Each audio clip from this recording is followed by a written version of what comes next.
When I asked her to wish me luck for my interview, she snorted, "Luck won't fix you. They'll see right through you like everyone else does." I just nodded, but when she found out who hired me, she nearly collapsed. For the last year, my life has been about one thing: rebuilding. I used to be a senior analyst at a big investment firm. I had the title, the salary, the whole package. And then the company restructured. My whole division was eliminated. I was laid off. It wasn't personal, just business, but it felt like a total failure. I spent a few months in a tailspin, trying to figure out my next move. During that time, I was supported by my girlfriend of 2 years, Catherine. We live in an apartment that I own, a place I bought back when my career was flying high. When I lost my job, we made an agreement. I would use my savings to cover the mortgage and our shared bills while I figured out my next venture. It was a temporary arrangement, a bridge to get me to the other side. I was grateful for her patience. I didn't realize she was keeping a detailed record of it, and that her patience had a price. Catherine works as a junior executive at a massive, prestigious wealth management firm called Sterling Thorne. It's an old money institution, the kind of place where your last name matters more than your last performance review. Her boss, a man named Alistair Croft, is a legend in the industry, and Catherine worships him. She is obsessed with the world of status, power, and perception. As the months went on and I was still working on building a small, independent consulting practice from our spare bedroom, her attitude started to change. Her support curdled into a kind of weary condescension. She'd make little comments about my project, as if it were a hobby like building model ships. She'd sigh dramatically when I was on a late-night call with a potential client. She started to see me not as a partner in a temporary rough patch, but as a charity case, a weight holding her back from the glamorous life she felt she deserved. I was trying. I was working 80-hour weeks, slowly building a client base.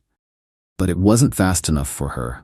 The final straw, the moment the entire foundation of our relationship turned to dust, came yesterday morning. I had an interview. Not just any interview.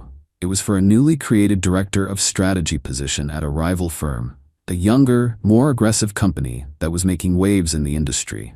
It was a long shot, but it was the first real opportunity I'd had in a year to get back to the level I was at before. I was nervous, but hopeful. I put on my best suit. As I was adjusting my tie in the mirror, Catherine walked into the room, already dressed for her own important day at Sterling Thorne. "Wish me luck," I said, trying to keep my voice steady. She didn't even look at me. She was busy checking her reflection in the window. She let out a short, sharp, dismissive sound, a snort. "Luck won't fix you," she said, her voice dripping with a casual, devastating cruelty. "They'll see right through you, just like everyone else does." The words hit me with the force of a physical blow. It wasn't just an insult, it was a summary judgment of my character, my ambition, my entire year of struggle. She wasn't just kicking me when I was down, she was grinding her heel on my neck. I didn't say anything. I just stood there, looking at her reflection in the glass. And in that moment, the man who loved her, the man who was grateful for her support, just ceased to exist. He was replaced by someone else. Someone colder, more focused, and infinitely more dangerous. I just nodded. A slow, deliberate nod of understanding. "You might be right," I said, my voice completely devoid of emotion. She finally turned to look at me, a smug little smirk on her face. She thought she had broken me. She thought her words had confirmed my own deepest fears. She had no idea she had just handed me a weapon. She had no idea that her casual cruelty was the fuel I needed to burn her entire world to the ground. Update 1. I walked out of that apartment a different man. The nervousness I felt about the interview was gone, replaced by a laser-like focus. Catherine's words, meant to shatter my confidence, had instead forged it into something unbreakable. She thought they would see right through me. Good. I was about to show her what was on the other side. The interview was at the headquarters of Northgate Capital, a firm that was the boogeyman in Catherine's world. They were the disruptors, the ones poaching clients and talent from old guard firms like Sterling Thorne. I wasn't just interviewed by a hiring manager. I was led into a large corner office. Sitting behind the desk was Marcus Thorne, the CEO. The Thorn, from Sterling Thorn. He had left the family firm 10 years ago in a bitter dispute with his older brother and had built Northgate into its biggest rival. He was a shark, a legend, and he did not suffer fools. He had my resume in his hand, but he didn't look at it. He just looked at me. "So," he said, his voice a low growl, "you used to be one of them. Why do you want to be one of us?" The old me would have given a polished corporate answer. The new me told the truth. I told him about being laid off, about the brutal reality of a changing industry. I told him about my year in the wilderness, building my own small firm, learning the business from the ground up, not from the top down. I didn't talk about my successes, I talked about my failures and what I had learned from them. And then I laid out my vision. I didn't just answer his questions. I presented a full-scale, unsolicited strategic analysis of Northgate's position in the market, complete with a detailed plan to exploit the weaknesses of Sterling Thorn. I had been working on this for months as part of my consulting work. It was my masterpiece. For an hour, I held the attention of one of the most powerful men in finance. When I was finished, he was silent for a long moment. He just stared at me, a slow, predatory smile spreading across his face. "They didn't see what they had, did they?" he said. "It wasn't a question. The director position is yours if you want it, but I have a better idea." He offered me a job that wasn't on the table. A new role, created just for me, Vice President of Special Projects. I would report directly to him. My only job would be to identify and attack the vulnerabilities of his competition. My primary target, Sterling Thorn. I accepted on the spot, but I had one condition. I told him I needed 2 weeks of complete discretion. I explained that my personal situation was complicated, and I needed time to extricate myself before my new role was announced. He agreed, intrigued by the request. I walked out of that building with a job that was more than a job. It was a weapon, and I was going to aim it right at the heart of Catherine's world.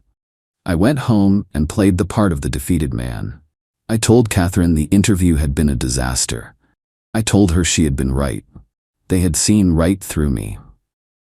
The change in her was immediate.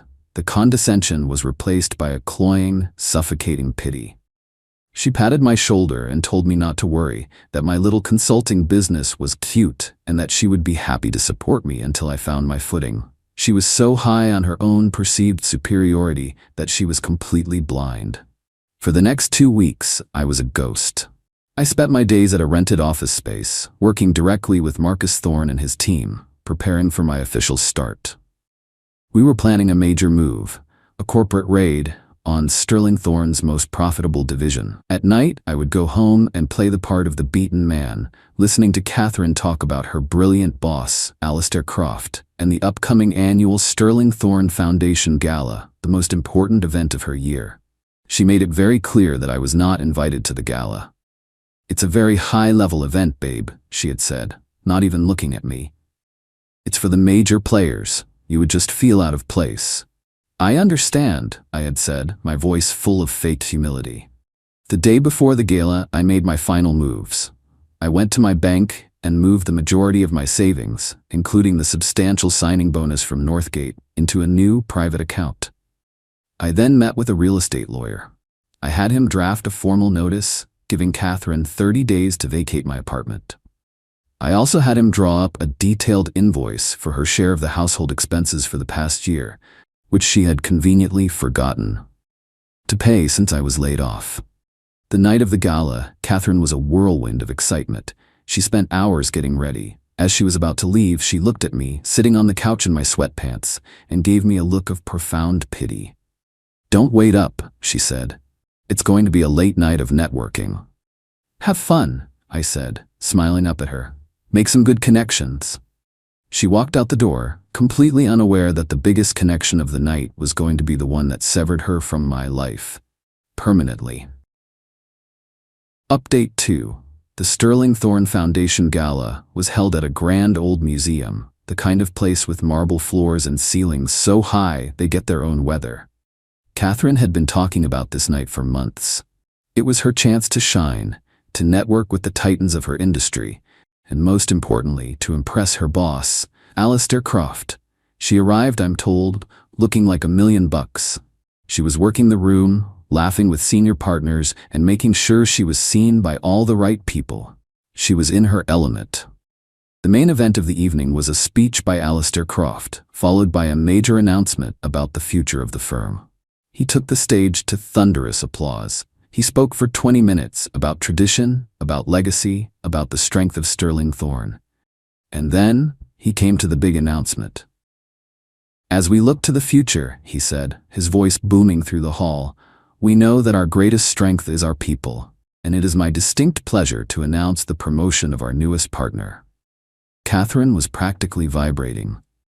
This was the moment she had been waiting for. She was sure the promotion was hers. But Alistair didn't say her name.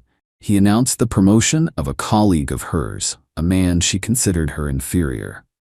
I heard from a friend who was there that the look on her face was a mixture of shock and fury. But the night was still young.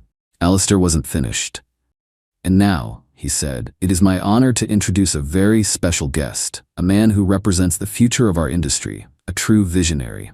Please welcome the CEO of Northgate Capital, Mr. Marcus Thorne." A wave of gasps went through the room. Marcus Thorne, their biggest rival, was here, at their gala. He walked onto the stage, shook Alistair's hand, and took the microphone. He was charming, he was ruthless, and he held the entire room in the palm of his hand. He spoke about innovation, about disruption, about the need for new blood and new ideas. "The old ways of doing business are dying," he said, his eyes sweeping the crowd. "And at Northgate, we are not just adapting to the future. We are building it. And to lead that charge, to spearhead our most aggressive expansion yet, I have brought on a man with the sharpest strategic mind I have ever encountered. A man your own industry cast aside and whom we were more than happy to pick up." He paused, letting the tension build. Catherine was standing in the crowd, completely bewildered. "Please join me in welcoming the new Vice President of Special Projects at Northgate Capital," Marcus Thorne declared, "Mr. David Miller." And then I walked out onto the stage. I was wearing a custom-tailored suit that had cost more than her car. I looked confident, I looked powerful, and I looked like I belonged there more than anyone in that room. I saw her. She was standing about 30 feet from the stage. Her face was completely white. Her mouth was hanging open. She looked like she had seen a ghost. The woman who had told me, just 2 weeks ago, that luck wouldn't fix me, was now watching me be introduced as the right-hand man to her industry's most feared and respected leader. I shook Marcus Thorne's hand, took the microphone, and looked out at the sea of stunned faces. I didn't even glance at Catherine. She was no longer a factor in my equation.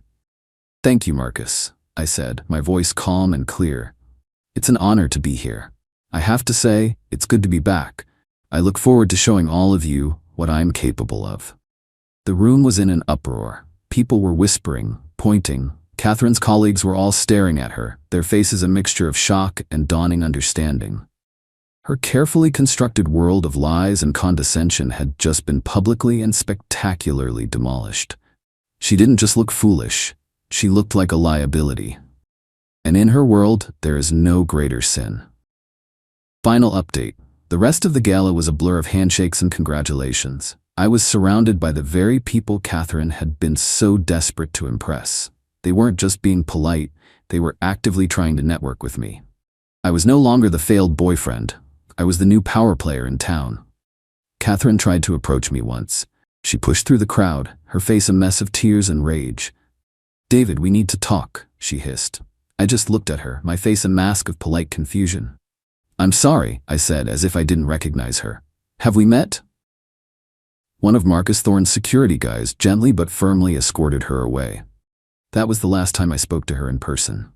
When she finally got home to the apartment in the early hours of the morning, she found the locks had been changed. Taped to the door was the 30-day eviction notice and the invoice for the money she owed me. The next few weeks were a slow, satisfying demolition of her professional life. The story of what had happened at the gala spread through the financial world like a wildfire. She became a joke. The woman who was so arrogant and blind that she had no idea her unambitious boyfriend was about to become her biggest professional threat. Her boss, Alistair Croft, was furious, not at me, but at her. She had made him and the entire firm look foolish. She was a walking, talking symbol of Sterling Thorne's inability to recognize and retain talent. She was put on a meaningless, dead-end project and effectively sidelined. She tried to fight the eviction, of course. Her lawyer sent a series of threatening letters. My lawyer sent back a single devastating response. It included a copy of the deed to the apartment, a detailed accounting of her financial arrears, and a sworn affidavit from a colleague of hers who had overheard her making disparaging remarks about me at work. The letters stopped. The best part of my revenge, however, was professional. My first project at Northgate was to lead a hostile takeover of a smaller firm that Sterling Thorne had been trying to acquire for months. I used my insider knowledge of their slow, bureaucratic process to outmaneuver them at every turn. We closed the deal in 6 weeks. It was a massive, public victory for Northgate and a humiliating defeat for Sterling Thorne. Alistair Croft's division, the one Catherine worked in, was directly responsible for the failure. I heard through a former colleague that Alistair called Catherine into his office the day after the deal was announced. He didn't yell. He just calmly explained that her presence at the firm was a constant and painful reminder of their biggest strategic failure in a decade. He told her that her judgment was fundamentally flawed and that there was no future for her at Sterling Thorne. She was fired. I saw her once, a few months later. I was leaving a meeting and she was walking down the street carrying a box of what looked like office supplies.